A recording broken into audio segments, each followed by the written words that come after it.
Welcome to the podcast. This is the toxic truth of OmniGuard. I'm your host, Goat Herder. Today, we uncover a story that exposes the dark underbelly of a corporate custody service, a story of racism, attempted murder, and a system so corrupt it nearly buried the truth along with its victim. This is the story of Officer Aisha. Part 1. The Calculated Attack. At OmniGuard, fear wasn't a byproduct. It was a management tool. Inside this toxic environment were 3 white prisoner custody officers who believed they were untouchable. Their target was Aisha, a hardworking black officer who had endured months of racist harassment the company simply ignored.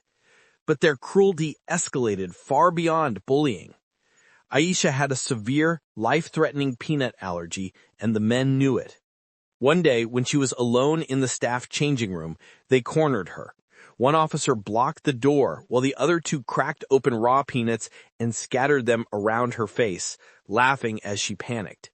Within seconds, Aisha went into massive anaphylactic shock. Her airway closed, her body convulsed, and she collapsed. The men finally unlocked the door, not to help her, but to stage the scene so someone else would find her.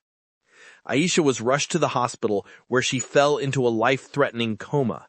This was no longer harassment. This was attempted murder. Part 2. The Cover-Up. When area manager Mr. Davies learned what happened, his concern wasn't Aisha's life. It was corporate damage control. Before forensic teams could arrive, he personally entered the crime scene. He wiped down surfaces, removed residue, and most damning of all, he took the waste bin that contained the peanut shells and threw it away. He erased the evidence.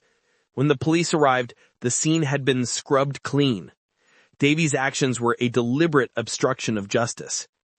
Part 3. Protected Racists. Despite the severity of the crime and formal attempted murder charges, OmniGuard management didn't fire the 3 officers. They reinstated them. They actually let them return to work. It was a clear message. Protecting the company mattered more than protecting a human life. Complaints, especially those involving racism, were routinely buried by HR. The entire system was designed to shield abusers. Only after intense legal pressure did OmniGuard finally terminate the men, a move driven by liability, not morality. Part 4. The Break in the Wall.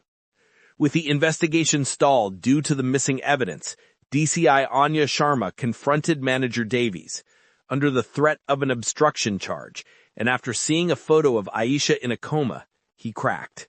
He revealed everything. Davies admitted the cover-up was not his idea. It was protocol, an order handed down by regional manager Robert Vance. Anything that could become bad press, you eliminate it, he whispered.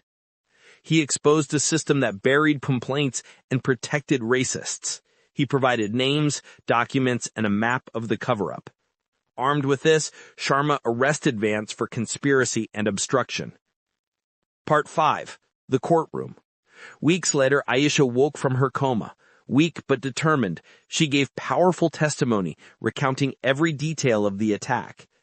Combined with Davies' confession, the truth shattered the defense's claims of an accident. The verdict was swift. The 3 officers, guilty of attempted murder. Davies and Vance, guilty of conspiracy and obstruction. Justice had finally broken through the wall of corporate impunity.